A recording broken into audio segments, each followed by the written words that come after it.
اعوذ باللہ من الشیطان اللعین الرجیم، بسم اللہ الرحمن الرحیم۔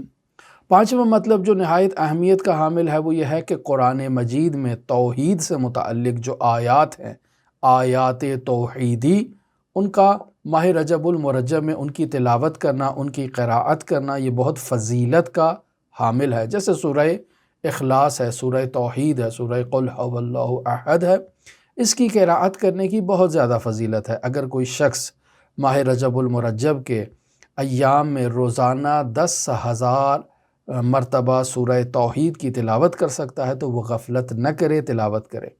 ایک شخص 10,000 مرتبہ نہیں کر سکتا، 1000 مرتبہ قراءت کر سکتا ہے تو وہ 1000 دفعہ قراءت کرے۔ اور اگر ایک شخص 1000 دفعہ بھی قراءت نہیں کر سکتا، 100 دفعہ قراءت کر سکتا ہے تو وہ 100 دفعہ قراءت کرے۔ گزشتہ دنوں کسی نے سوال بھیجا کہ ہم بہت اچھی بات ہے کہ 1000 دفعہ قراءت کی جائے، لیکن 1000 دفعہ قراءت کرنا ممکن نہیں ہے۔ نہیں عزیزان محترم، ممکن ہے۔ 10,000 دفعہ قراءت بھی ممکن ہے، 1000 دفعہ قراءت بھی ممکن ہے، 100 دفعہ قراءت بھی ممکن ہے۔ البتہ آپشن آپ کو دیا ہوا ہے کہ 10,000 دفعہ کر سکتے ہیں تو کریں، 1000 دفعہ کر سکتے ہیں تو کریں، وگرنہ 100 دفعہ کریں۔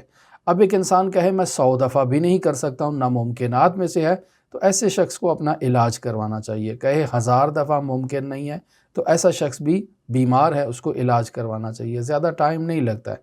انسان اگر 1000 دفعہ اس کی قراءت کرنا چاہے تو زیادہ ٹائم نہیں لگے گا، 2 گھنٹے لگ جائیں گے، 3 گھنٹے لگ جائیں گے۔ یہ تو افراد کی قراءت پر ڈیپینڈ کرتا ہے کہ کس طرح سے وہ ان کی قراءت کر سکتے ہیں، لیکن ہو سکتا ہے۔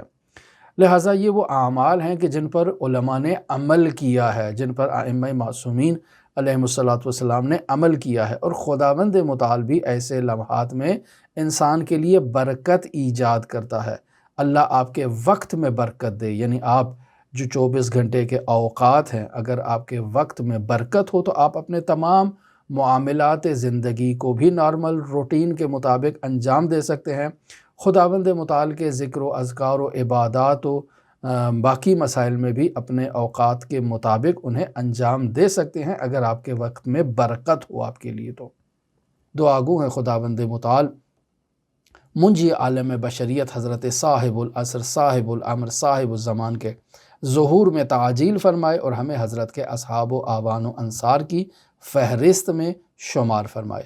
اللہم صلی علی محمد و آل محمد وعجل فرج قائم آل محمد۔